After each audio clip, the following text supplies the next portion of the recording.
From Colby Covington continuing his streaming career all the way to something like the MMA guru bullying the people of the Jaxxon podcast, today we are going to recap everything that recently went trending within the MMA community. Hello everybody and welcome back to another video. If you are new here, my name is Kyle. I am your guy with many YouTube channels. Let's get into it for today. Let's start off with a post from Ilanov. We own Bo Nickal, easiest win of my career. So Ilanov, I guess, was in, oh no, Bo Nickal got into it with an MMA account, man. Okay, we've seen Bo Nickal do this type of stuff before, and if you guys are new here, by the way, these are authentic reactions. We have all of these posts chosen for us. There were a very specific few things I added to this, which one is about Jon Jones. Hilarious. I can't wait to show that, okay? Ilanov said, you made Paul Craig look like a decent striker and struggled to take Pickett down before you need him in the balls. Oh, I've seen this. Okay, sorry about that, guys. Anyways, Bo Nickal replied to that and said, I finished Pickett in round 1 easily in 30-27, Craig, without taking any damage. Try again. You need him in the balls after struggling to take a below-average fighter down. You still made Craig somehow look like a decent striker. 30-27 doesn't mean the fight wasn't close. You only just pointed him each round. Dude, I can't tell if you're if you're not smart or you just don't like me. Which is it? Check the times we were 30 seconds into the fight. I don't classify that as struggling. In 30-27, I shut him down and took literally 0 damage. He never hit me hard one time. Go check the footage. You literally had to cheat to take him down, and neither of you did damage to each other. Was one of the worst fights of the year. Flexing that Paul Craig didn't do damage to you in striking isn't something to be proud of. Bo Nickal, man. Bo Nickal, like, what? And, you know, I'll cut Bo Nickal some slack because it's kind of, he's new to being big within the MMA space. You can't reply to just people trolling you, people hating on you, because and on top of that, especially when those people are right. Bo Nickal didn't do any damage. Bo Nickal made Paul Craig look like a decent striker, and it was a horrible performance, but Bo Nickal's still sitting here talking about things like he would ragdoll Khamzat Chimaev.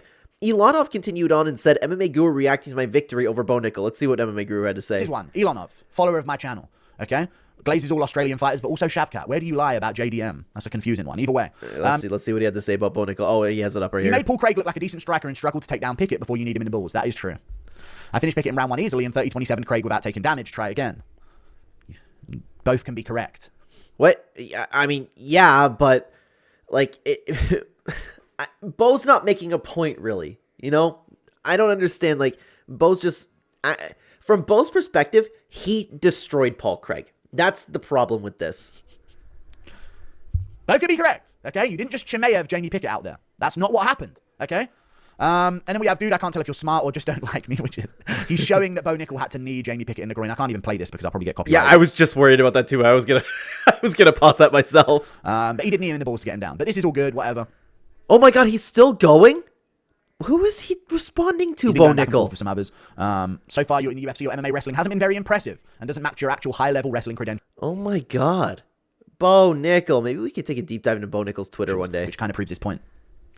I haven't even had to wrestle anyone. Too easy. This also got responded to, by the way, with a few-second clip of Cody Brundage chucking him over in round 2. Oh, no. Oh, no. Yeah, Bo Nickal's not doing himself any favors, man. And he's unfortunately making it a little bit difficult to like him, man. Let's continue on a mission for gold. I want to... Oh, wow. Perfect reply. I want to like Bo. I really do. I just can't. He makes it too hard. I liked Bo Nickal on the come-up, and I still don't dislike him, but he's like... Every single time he speaks about something, I find myself shaking my head. I'm interested in what Elon had to say, okay? I was hyped to see him fight in the UFC, and he just ended up being a boring, overrated fighter with zero personality that compares himself with top-ranked fighters. All right. It's unfortunately true. Like, he's talking like he would just ragdoll Khamzat Chimaev. He'd ragdoll Dricus du Plessis. He's going to be a champion. He's kind of like doing what Ilia Topuria did, except Ilia Topuria was infinitely more impressive, where it's like, I'm already the featherweight champion. I'm going to walk through Alexander Volkanovski. But Ilia actually showcased it. Bo Nickal is making Paul Craig look like a good striker. Let's continue on to what Tiz said. He lost all the hype the UFC was forcing onto his image. From UFC 300 to the Apex, he says he took no damage. Bro was supposed to ragdoll that fight. Exactly. And he's talking like he should be ragdolling these fights, okay? But with that, let's continue on to a post by Ariel Helwani over here, and I'm sure that you guys have all seen this by now. I think Sean Strickland needs to reevaluate what he wants and do and what he wants to do in the sport. If he wants just to make money, then that's great. Let us know. Coach Eric Nicksick ended up speaking about Sean Strickland, and after this, Sean Strickland ended up actually firing the coach. I think this is a horrible way to go about to go about speaking on your fighter. This should be a conversation behind closed doors. No coach should do this, and I believe that did want clout. It's important to note that, and I don't remember if he actually used the words "I'm sorry," but Eric ended up making a not necessarily an apology. I don't remember if he actually said sorry, but something along the lines of like, "My bad," that shouldn't have done that. So at least he acknowledged it a little bit. But here's the clip. I think he needs to evaluate what he wants to do in the sport. If it's just to make money, then that's great. Let us know. I want to coach world champions. So my motivations are different. I understand where he's coming from, and that's fair, but it's really difficult to look at this and not think that he's just looking for some clout. The coach is speaking out on big baddie Sean Strickland, So I think that, just to kind of show up and do that and not really back it up, just to me was just kind of uninspiring. Yeah, and it was. What's coming out of his mouth is true, but this is absolutely something that should be having a conversation with Sean Strickland. And supposedly, he didn't even have this conversation with Sean. He just went on Ariel, and that's when Sean found out about it. Supposedly, okay? Let's continue on to some replies. I feel like this could have been conversed and dealt with behind closed doors, but you know what I mean. Exactly. Oh, interesting. Okay, let's see what Pirate Hunter had to say about this. I have an inkling that there had to be an internal discussion that sparked this public statement from Eric. He's one of the few coaches who handled situations with grace. I'm not too familiar with him. Of course, there could always be more. Like, I also think that Sean Strickland's the type of guy, if you were to approach him with this type of subject, he would kind of just shake your head and tell you to F off. I believe he is very difficult to coach, okay? Holy crap, this is a crazy fall from grace for Strickland. Even his coach is railing onto him. True. Very, very true. Good luck getting a coaching job for any champion after throwing your fighter under the bus like this. He is right, but that is just dirty. And this is the problem, too. He is right, but it is dirty. And like I said, I imagine that Sean Strickland's very difficult to deal with. I imagine that being the case. But the problem is, you don't do this about your fighter either way. Unless Sean just went ballistic and ended up leaving the gym. But I guess Sean ended up firing him after this. So it's more dirty than it's not, okay? Well, no, it's dirty, period. Coach's ego got too big. Way out of line for this. Agreed. Very, very well said. A coach should never go public and throw their fighter under the bus. Also, if he actually had staff and was on antibiotics, then you can't really be questioning his will to win. That's a good point, too, because you can only force yourself so much, especially if you're in a 5-round fight on antibiotics. That is crazy. Staph infection with antibiotics. You can't go through a 5-round fight. It was obvious that the dude had staph, right? He was probably on antibiotics, and I can't believe that people don't talk about that. Let's continue on to JM. Sometimes certain conversations are best kept behind closed doors, where you and your team can have honest, constructive discussions and feedback. I respect the honesty, but airing this in front of Ariel's massive MMA audience does nothing to help Sean Strickland or the team. Eric isn't wrong at all. I just believe there's a time and a place for this kind of dialogue. I thought this was very well said. Very well said. I have nothing to add to that. It's completely correct. All memes aside, this is a completely different topic. Sorry, guys. All memes aside, if you actually want Ankalaev to beat Pereira, you must want the sport dead. Let's take a look at the reply over here, okay? Ankalaev, no personality. Half the people you don't even know he fights. Fights 2 times a year on average. Muslim, will not and can fight during Ramadan. Pereira, what? Fights 3 times a year. Has personality. People actually want to watch him fight. Hasn't gone to a decision. I'm guessing is at the last date that he's gone to a decision. But for the initial post, man, like, all memes aside, I don't really think that. I understand where that's coming from. I understand why it would be best for the sport, why it would be best for the organization for Alex Pereira to win, but I don't think there's anything wrong with wanting Magomed Ankalaev to win. It's a complete other way around. You cannot support a kickboxer coming in and getting so far in the UFC without any grappling skills and simultaneously respect the sport of MMA. Yes, light heavyweight is a terrible division with almost half of it being ranked, but nonetheless, it's a stain on the sport's integrity. I disagree with that. Alex Pereira has been protected more than he hasn't, but to have the accomplishments that Alex Pereira has achieved so far says enough, man. Like, I completely support what he did. That is amazing. Glory champion coming over and becoming the double champion over in the UFC. I think that's awesome. I don't think that does anything negative for the integrity of the sport, okay? He won't. Here's why. And I will say, dude, I don't know why fighters do this. All of them just want to strike with Alex Pereira. And it would not shock me if Magomed Ankalaev came in and just struck with Alex Pereira. And I know that he's been saying that he's going to do that, but we'd have to actually wait to go see it. The sport is probably the wrong phrasing. The fun would fit better. People who want the sport alive likely want Ankalaev to beat Pereira. People who enjoy narratives and fun likely want Pereira to win. I don't know if I agree with that. Like, it's probably just better in general for Pereira to win. But I don't think, like, if Pereira wins, it's some sort of stain on the integrity of the sport or martial arts in general. I think people are looking way too deep into that. Let's continue on to a post that I already saw, and this is extremely exciting, but I hate it. Chael Sonnen, Daniel Cormier want Colby Covington versus Michael Chiesa to fight at the end of the Ultimate Fighter season.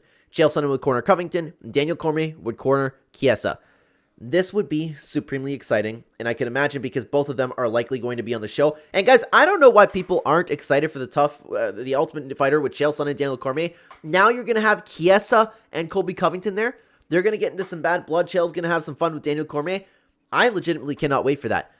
Now, here's the problem. And I know this is an unpopular opinion, okay? I'm a huge fan of Colby Covington. I'm a huge fan of Michael Chiesa. Both of these guys are some of my favorite fighters of all time. I don't want to see either guy going against each other because they're in must-win situations in their career. I know Chiesa's coming off of a win, but still, he can't really afford another loss. I don't want to watch either guy lose. So I actually don't want to see that, but at the same time, it would be supremely exciting, man. Supremely exciting. They mentioned it on Good Guy, Bad Guy. I think it makes sense. I wouldn't be surprised if they start drama on top. Yep. And you know Colby's going to come in with that intent, too. Colby's going to come in and just start yapping, okay? Good idea, or good deal for Chiesa. Taking what Dustin doesn't want. Colby was gonna on rough regardless. Tough fight for him with no payoff. Excuse me. I thought that was a little bit strange. But anyways, yeah, it is.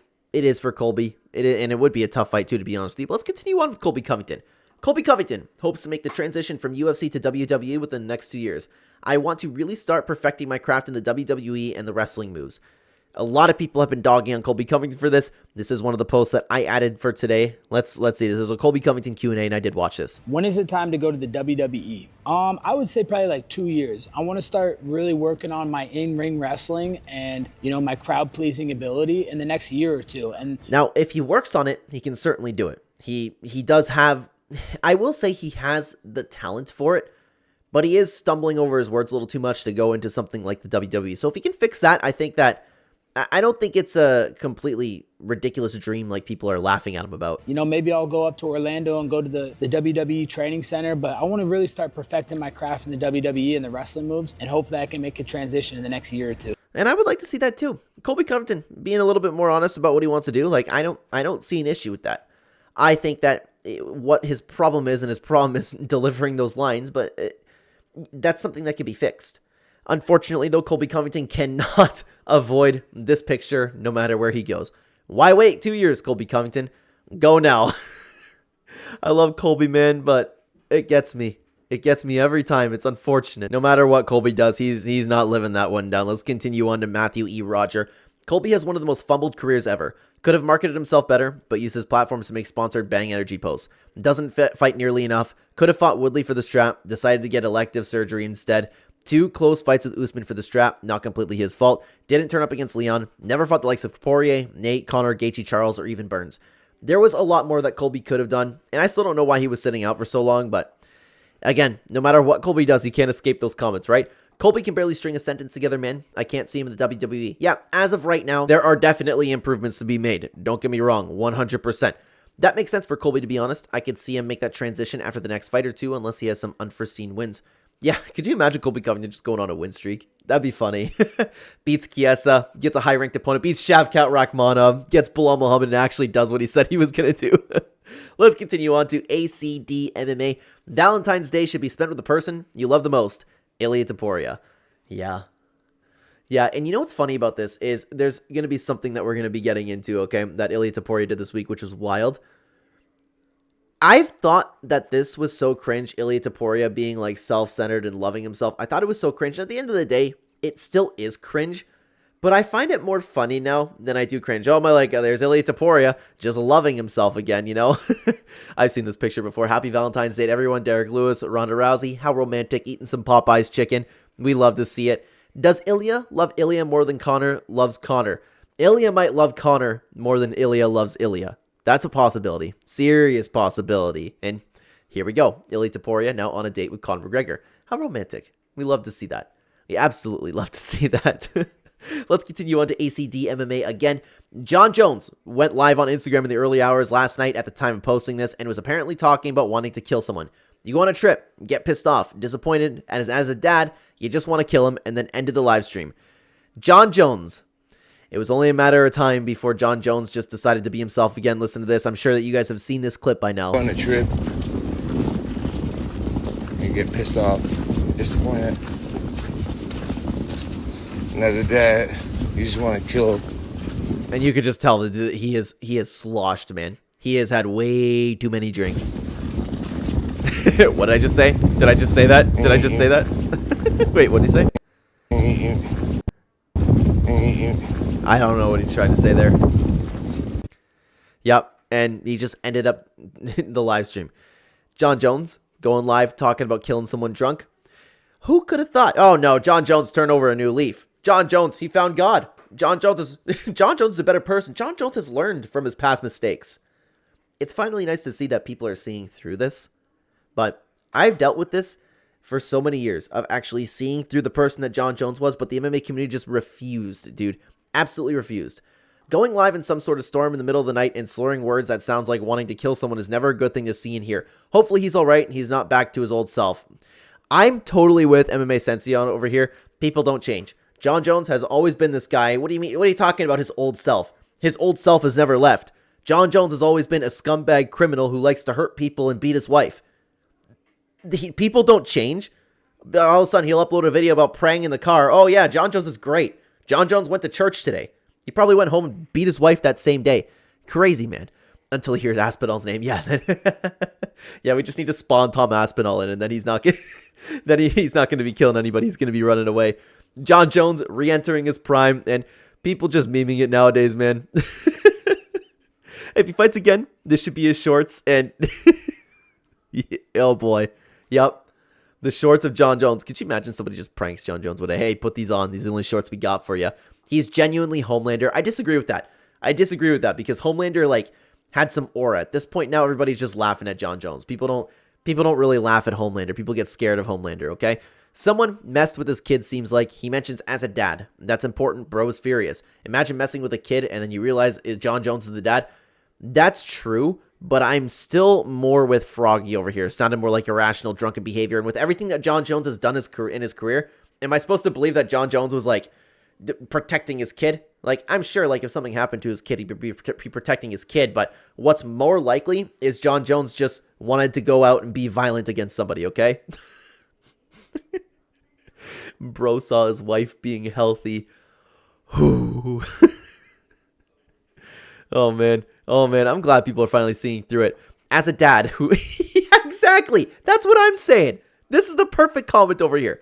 As a dad who beats his wife in front of his kids. Yeah, I can't remember if it was his daughter. His daughter, like one of his kids, he was beating his wife in a hotel room, and one of his kids had to call the police as a dad.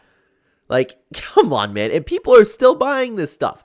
Great to see Jon doing better. Yeah, Jon Jones always turning over a new leaf. Jon Jones doing great.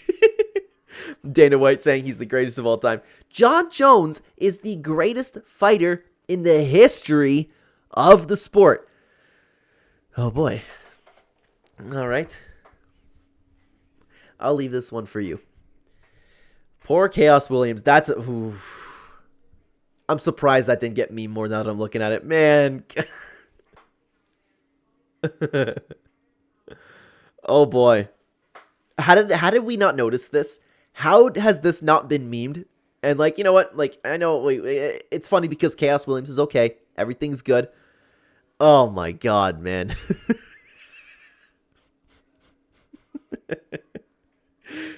I love when people just end up replying with just their weird reactions like that, and then people just jump on it. You know, Rogan and DC keeping the straight face. Tai Lung staring at a computer screen. This is perfect. This is perfect. I found it a little bit more funny than uncomfortable. Those Izzy vibes. That man. Poor Vittori. Shorts on backwards too. Who knows? Alex Pereira just staring there. Yeah. I love when people come together and this picture of Dana White. This one will always get me. Hey, if anybody could comment down below, what was Dana looking at in this picture? Like, why is his face like that? This is one of the best memes to ever come from the MMA community. Every single time that I see it, I laugh. I absolutely love it. Let's continue on, though. Back over to Colby Covington. Championship rounds posted this. Colby Covington tries to search for Jon Jones under a boxing ring at the UFC PI. I've seen this. This was very recent. Oh, you know what this boxing ring just reminded me of, guys? We should probably look under it to see if Jon Jones is there. But like, and people make fun of Colby for this stuff, but it's so dumb and wild to me that I find it funny. You know, does it make sense? Like, it's so like, the meme is dead. Everybody's made fun of that so many times, but Colby's still having that energy where it's like he's joking around about it. I find it funny. You know, I just don't take it seriously. Just like when he hid there from USADA. Guys, let's go look if Jon Jones is there. Johnny boy! Johnny, are you here? And are you here, John? But I don't know. I'm having trouble describing what I mean by this. Like, I know Colby's not trying to be funny. He's acting the joke. And because it's not that funny anymore and it's Colby like overperforming that sense, that's what kind of makes it funny. I don't know if that came out right, but that's kind of like, I hope you guys understand what I'm saying by this. That's why I find this entertaining. John, are you hiding from USADA and the doping agency? John, are you under there? Jon Jones, where are you? I know you like to hide under rings away from the drug lords. Are you still failing your steroid test? Like, he's just gonna keep going. And I can't remember the last time we've talked about Jon Jones hiding under the octagon. Well, sorry guys. I thought Jon Jones would be there. He loves to hide under rings so much. Guy's a scumbag. And it's the nonsense, seamless insult. Like, that was just unnecessary, but true. Like, that's why I like it. And this is everything that you'll see. How does anyone find this guy entertaining? Recycled jokes delivered badly. That's why it's funny. It's a recycled joke that we have heard for years, delivered poorly. Like, oh, Johnny boy, you know, like, I think it's funny. I don't know. I don't take it seriously, man. He was working overtime trying to stay relevant. Maybe he should try spending his time training not to lose his next fight. I think that Colby's doing a pretty good job. I know, like, he just started his Twitch, and his Twitch is doing, like, okay, it could absolutely be doing better, but if he's trying to have an exit plan for fighting, I don't think there's anything wrong with that, man. He's doing a good job. Let's continue on over to the MMA guru. Rampage Jaxxon and TJ Dillashaw and the heads of the table ready to crush fighters' dreams and laugh about it. Luke Rockhold, you know, trying to act human to fit in. Bobby Green dressed up as Cat Williams. Sorry for the quick jump cut there. I didn't realize that comment about Bear MMA guru disgusting. Disgusting, okay? The Jaxxon podcast is so back. Now, of course, you guys have all seen that the Jaxxon podcast is just under fire because of the Bryce Mitchell episode and then the Forrest Griffin episode. And now, what's really nice to see is they're rolling with, like, TJ Dillashaw back, Luke Rockhold back, and I think that Rampage Jaxxon really wanted to just make sure the next podcast episode was a banger after everybody was yelling at them. MMA Guru said about it, bullying works, the Jaxxon podcast is back. It's true, man. Everybody wanted to see this crew back. Everybody wanted to get rid of what a lot of people would deem to be nonsense YouTube. I would never suggest such a thing. I'm very grateful to be on this platform. But a lot of people wanted to see the Jaxxon podcast in what people would deem to be its former glory. Okay? Disgusting, MMA Guru. Bullying is disgusting, and bullying does work, though, to be honest with you, okay? Bear ruined that podcast for me. Love Rampage, though. The guy needs to sit back and stop trying to narrate the podcast, over-explaining the deletion episode, constantly translating what people are saying as if they're not in the same room. He's frustrating. Yeah, I think he does a little bit too much, but he's not annoying to the point where it ruins a podcast, because I still do believe the Jaxxon podcast is one of the best podcasts that you can watch in MMA right now, especially when Luke Rockhold and TJ Dillashaw are there. Congrats, bro, bully the Jaxxon podcast so hard they became cool again. It's actually incredible how much influence that the MMA Guru has not only gained, but is still continuing to gain. The dude is only getting bigger and bigger. It's unbelievable. Like, he could just automatically send a hate raid over to a fighter, and that's enough. Like, they'll be done, you know? Let's get to circle back over to AC Day MMA. You will not be able to guess what Ilia Topuria is singing happy birthday to. I watched this clip, and this is what I was talking about, where I'm starting to find Ilia Topuria a little bit more funny. Let me make myself a little bit smaller for that, okay? Check this out. Cumpleaños feliz, te deseamos todos. He's singing happy birthday to his UFC belt the day he knocked out Alexander Volkanovski to get the belt. Cumpleaños feliz. And he made it a little dessert. Primer año de cumple. And I wish we had subtitles here. I don't know what he was saying to his belt, but probably just like, I'm so happy to have you here. Like, happy birthday. I'm happy you're in my life. Un año ya tiene este bichito. It's incredible. And this is what I was talking about, man. Like, Ilia Topuria, it's it's not so cringe for me anymore because he's playing into it a little bit. Like, it's kind of reminding me of Henry Cejudo. Remember when Henry Cejudo came into the scene? He's like, I'm an Olympic gold medalist. And he would talk about it nonstop. Everybody thought it was cringe. Everybody was like, okay, we get it. You're a gold medalist. You're an Olympian. Great. It's a great accomplishment, but shut up. Ilia's kind of like leaning into that cringe a little bit now.